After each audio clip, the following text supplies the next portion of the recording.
Hey everyone, this is Kevin from thechesswebsite.com, and not sure if you're aware, but we're 2 months away from the Candidates Tournament. Yes, the Candidates Tournament, which it feels like we just wrapped up the last one.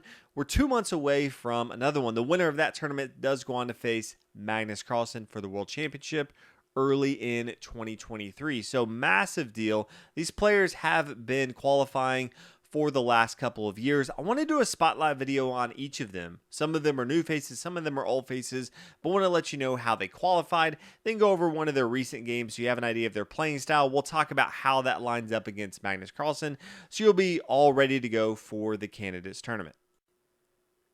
Today's spotlight is on Alireza. He's the 18-year-old phenom. If you haven't heard of him, he is a phenomenal player. He's already the number 2 rated player in the world, which is crazy at 18 years old. He was the fastest player ever to get to the rating of 2,800, beat out Magnus Carlsen for the fastest to that. And he qualified because in the end of 2021 in November, he won the FIDE Grand Swiss tournament. This was a tournament, some of the top players in the world. There was 108 of them, and he was one of the top 2. Now, Fabiano Caruana also was able to qualify because Fabiano was number 2, but he did lose out to Alireza. So, fantastic, fantastic player. Magnus Carlsen has already gone on the books and said he's not sure if he can get as excited about playing in these World Championships anymore. It takes a lot out of him, but he would get excited to play Alireza because he's just a phenom, and at 18 years old, that would be a massive, massive deal. You also have to remember that Garry Kasparov and Magnus Carlsen, both 22 years old, and they were the 2 youngest to ever win. Alireza would be 19 when he actually plays Magnus Carlsen if he were to win the Candidates Tournament. We are definitely getting ahead of ourselves because there's a lot of other great players in the Candidates Tournament. But let's go ahead and dive into and look at one of the matches so you have an idea of his playing style, because one thing I've seen as I analyze his games, he is relentless. He can take games that absolutely look like a draw, and he will push and find a way to put tons of pressure on his opponent and try to find a win. That is exactly what you want to see in the World Championship. We've seen a lot of matches at the World Championship that's very drawish. A lot of players aren't really fighting for a win. You have someone like Magnus Carlsen, they can just grind them into submission over time. That's exactly the kind of game plan that Alireza is looking to capitalize on. He wants these drawish games that he can turn into a victory. So I think his playing style would line up very well. Now, we are going to look at a game from Alireza. This is from that tournament he won, the Grand Swiss tournament in November of 2021. He's playing the white pieces. His opponent playing the black pieces is grandmaster Nijat Abasov. Now, I do want to thank our sponsor, Skillshare. More from them later in this video. So, Alireza starts out with e4, e5, knight f3, knight c6, and then pawn d4. So, we get into the Petroff, but we avoid the main line of knight takes on e5, d6, forcing the knight to come back. Instead, Alireza says, you know what, let's mix it up a little bit. Let's play d4, and then knight takes here, and then pawn takes e5. Now, this is a line that a lot of masters play, but usually we see bishop to d3. Getting the light square bishop involved into the game, preparing to castle on the king side, attacking this knight on e4. But that's not what Alireza does. Instead, he takes on e5. And then we have the pawn pushing forward to d5. Knight d2, and then after bishop e7, we have the exchange right here, and then the queens come off the board. Now, the thing about this position is this tends to be a drawless position. Anytime you exchange minor pieces and then you exchange the queens off the board, if both sides are equal in material, it tends to be fairly drawish. But Alireza has different things in store, and he shows how he's able to take a pretty common game that seems like it would end up in a drawish position and is able to attack his opponent relentlessly and puts them in some really tough positions. Alireza continues with knight d4. His knight was under attack from the pawn, so brings it to a central square d4. Knight d7, attacking the pawn on e5. Bishop f4, controlling the e5 square, and also preparing to castle on the queen side if he wants to. Knight comes down to c5, defending the pawn on e4. Also opening up for the light square bishop to get involved into the game, recognizing that he can't take the pawn on e5. Now castle on the queen side. So you can start to see, hey, if we are going to exchange off queens, the knights have already come off the board, at least one of them. One of the best ways to continue to be aggressive is to castle on the queen side. Hope your opponent castles on the king side, and then both sides can just throw everything they can at the opponent's king. Now, we see pawn c6, then bishop c4. You can see that white's doing a good job of every single move they're doing gets another piece involved into the action. They're getting their pieces developed towards the center of the board, and they're really starting to line up a central attack as well as attacking some of the critical squares. The f7 square, one of the weakest squares for black early on because it's only defended by the king. Black continues with bishop e7 and then rook e1. So white's got both of his rooks in the center of the board. The rook on e1 is attacking the pawn on e4. The pawn's only being defended by the knight on c5. So the next move from white, pretty logical to play b4. Anytime you're attacking a piece and it's defended by another piece, one of your things you should be looking at is, can I attack the piece that's defending it and force it away so I can easily take that piece? So understanding that's exactly what white's going to do, black plays pawn to a5. Makes a ton of sense for various reasons. One is you want to block pawn to b4, but you also want to start throwing everything at the queen side of white. Since they've castled on the queen side, they've already committed the king to that side. And so that's where you want to start putting all your pressure. So a5 is the most logical move, exactly what black plays. Now we see h3. Now sometimes h3 is almost a filler move. You're not exactly sure what to do, so you play h3, stopping your opponent from coming in. But now, Alireza has a very clear reason to do this. He wants his rook on these central squares. He does not want the bishop coming down to g4, so h3 is defending that square. Pawn to h5. Then we see pawn a3. And then bishop to d7. So black still has the option if he wants to come over here and castle on the queen side. Remember, once the queens exchanged, the bishop came back and took on d8. The king did not take on d8. So there are some options depending on if black wants to castle on the queen side or on the king side. Before we continue, a quick word from our sponsor, Skillshare.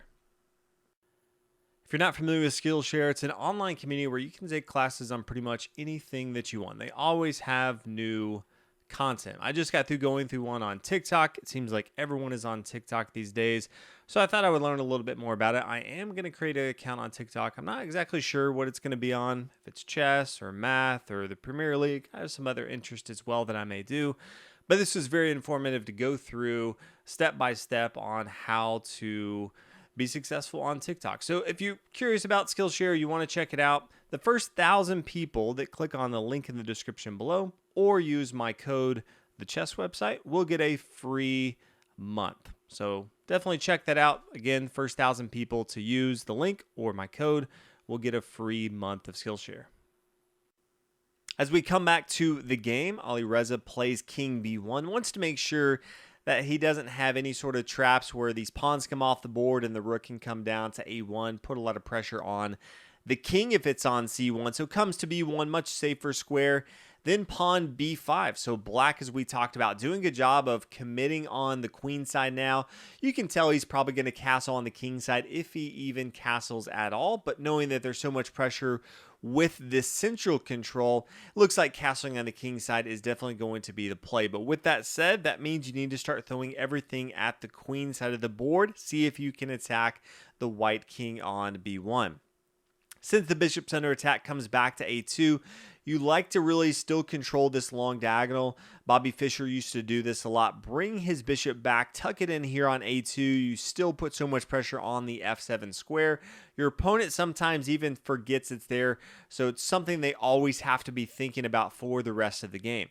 We do see castle on the king side, pawn pushing forward to g4. Now, this is an interesting move because after the pawn exchanges, then you can already see the bishop takes on g4. Now, why would he allow him to do that?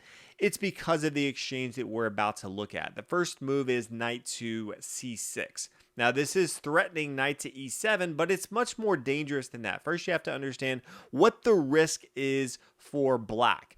if they were to take on d1, it's not just that this is a bad exchange, this is actually checkmate. So first let's look at what that would look like. Knight takes on e7, check.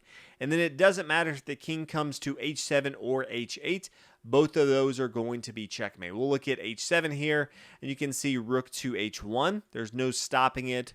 Bishop to h5 will delay it for one move, but it is going to be checkmate. Always a nice little fun mate if you can find it. There's another video I've done on mating patterns, but the knight here on e7, blocking off the g8 and the g6 square, and then getting your rook here on this open file is a checkmate. So that's what black has to worry about, is not just giving up a bad exchange, it's actually losing the game. So with that, has to worry about the rook coming over here to e1 with the check on e7, so plays the move rook to e8. White plays rook to d5, centralizing the rook, and once the bishop is no longer under attack because it's safe from this rook here, he does need to move his rook because it's under attack from the bishop on g4. Rook to c8, attacking the knight, but now the knight can come to a7. It's pretty tricky because once this rook moves, then just takes the pawn on b5. And now it's threatening the move knight to c7, forking both the rooks. One of the rooks comes over to b8. Knight to c7, the logical move. But after rook to a7, where does white move? Kind of looked at the knight coming back to b5. Well, that would just lose from the rook here. And so it starts to look like this is a tough spot. But this was calculated by Alireza, and this is why he's so good even at 18, is he saw the move pawn e6. This is a discovered defense with the bishop on f4, but it also has so many other threats. It's not just the fact that he's now defending the knight on c7, it's all the different things that this also allows for white to do. And it's difficult for black as he was looking at all these variations to even come up with the fact that this was so deadly. Let's look at some of the options here. If the pawn takes, okay, well now the knight can take that pawn, and you can see there's a discovered attack with the bishop now attacking the rook. But this knight's also attacking the knight on c5. There's so many threats that are happening here, it's difficult to deal with. And you also have to remember that now this is opened up for this bishop on a2. Once this knight moves again and the rook moves, there's so many attacks that the rook has, it's a discovered check with the king on g8. So there's so many things that black has to deal with. Maybe the bishop takes on e6. Bishop takes on b8, says, yeah, you can take my rook. I'm going to take yours. That's fine. But I can first have an in-between move. So I can take here with check. I can take your rook. There's just so much to deal with. Maybe now they play rook to a6. But now we have rook to f5. You can see that the bishop can't take it. It's being pinned down by the bishop here. If they want to take, that's fine. If you start to look at the material here, both sides have a bishop, but then you have two rooks to a rook and a knight, and white has more pawns as well. This is going to be an endgame that should be very easy for white to win. If you come back and say, what if the pawn doesn't take? What if the bishop takes? Okay, well, same thing. Then the rook can come here to e5. That's one option, but I think it's just easier to play knight takes on e6. Same thing as before. You gobble up material. You have a discovered attack with your bishop on f4, and this is going to be extremely good for white. So in the game, we actually saw the move rook to b7 says, okay, well, I don't have much option here. I just have to aim everything at my opponent's king, and that's exactly what he does. But then the move pawn f7, check. Okay, well, first have to get out of check, king to f8, and then bishop to e5. So always getting his material in the center of the game, attacking his opponent. You can see e5 does a good job of defending on b2, but it also attacks the g2 or the g7 square. Then we have knight coming up to d7, attacking the bishop. Alireza says, you know what, I really like my bishop. I think it's well positioned. So I'm going to go ahead and exchange. I'm going to give up my rook because I'm all about my position right here. My bishops are doing work. You always hear about the bishop pairs doing work, and this is exactly how it's done.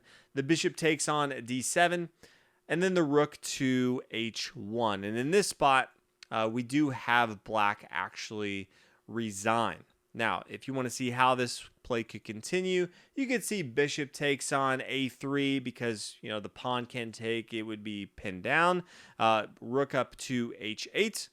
Maybe king to e7. Remember, this pawn on f7 is still defended by the bishop on a2.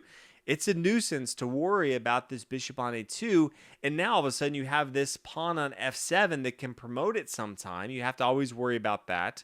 That's going to be a pain to deal with, but you can't take it as well. So maybe knight to d5, check. The king moves, the rook swings over, captures. Hey, now there's an exchange here, and you can see just gobbling up so much material.